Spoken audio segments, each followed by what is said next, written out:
ಸ್ನೇಹಿತರೆ, ನೀವೇನಾದ್ರೂ ಒಂದು ವಾರದ ಮಟ್ಟಿಗೆ ವಿಯೆಟ್ನಾಂ ಟೂರ್ ಆಯೋಜನೆ ಮಾಡ್ಕೊಂಡಿದ್ದೀರಾ? ಎಷ್ಟು ಬೇಕಾಗುತ್ತೆ ರೊಕ್ಕ ಗೊತ್ತಾ? 60,000 ರಿಂದ 70,000. Left side driving.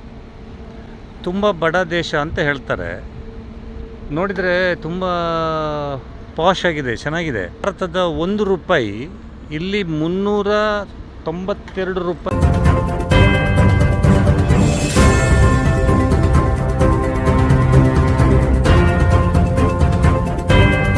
ನಮಸ್ಕಾರ, ಮೀಡಿಯಾ ಫೋಕಸ್ ವೀಕ್ಷಕ ಮಿತ್ರರಿಗೆ ಸ್ವಾಗತ. ನಾನು ಶ್ರೀಪತಿ ಹೆಗಡೆ, ಅಕ್ಕವಾಡಿ. ವಿಯೆಟ್ನಾಂ ಪ್ರವಾಸಕ್ಕೆ ಇಂಡಿಯನ್ ಕರೆನ್ಸಿ ₹1,000 ತೆಗೆದುಕೊಂಡು ಹೋಗಿದ್ದೀರಾ ಅಂತ ಇಟ್ಕೊಳ್ಳಿ. ವಿಯೆಟ್ನಾಂ ಅಲ್ಲಿ ಅದರ ವ್ಯಾಲ್ಯೂ 2,42,000 ಆಗುತ್ತೆ. ವಿಯೆಟ್ನಾಂ ದೇಶದ ವಿಶೇಷ ಏನು ಗೊತ್ತಾ? ಅಲ್ಲಿನ ಬೀದಿ ಬದಿ ಆಹಾರ, ಸಂಸ್ಕೃತಿ ಮತ್ತೆ ನೈಸರ್ಗಿಕ ಸೊಬಗು ತುಂಬಾ ಚೆನ್ನಾಗಿದೆ.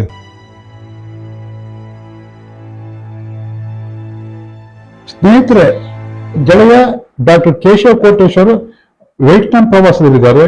ಅಲ್ಲಿಯ ಏರ್ಪೋರ್ಟ್ ಬಗ್ಗೆ ಸಣ್ಣ ಮಾಹಿತಿಯನ್ನು ಕೊಟ್ಬಿಡ್ತಾರೆ. ಅವರು ಏನ್ ಹೇಳ್ತಿದ್ದಾರೆ, ಏನೆಲ್ಲ ತೋರಿಸ್ತಾರೆ ನೋಡ್ಕೊಂಡು ಬರೋಣ ಬನ್ನಿ.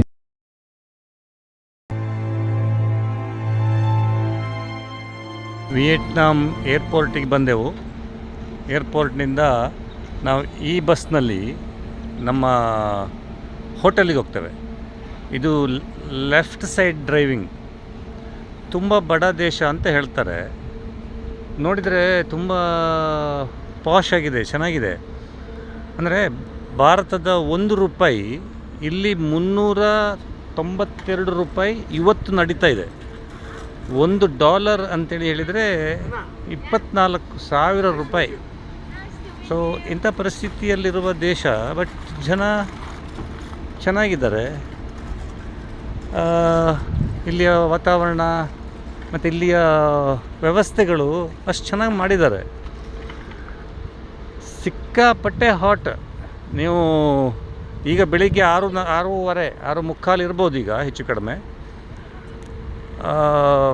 ನಮ್ಮಲ್ಲಿ ಏನು 12 ಗಂಟೆ, ಮಧ್ಯಾಹ್ನ 12 ಗಂಟೆ ಅಷ್ಟೊತ್ತಿಗೆ ಇರುತ್ತಲ್ಲ ಶೆಕೆ, ಆ ಥರದ ಶೆಕೆ, ಹಾಟ್, ಬಿಸಿ.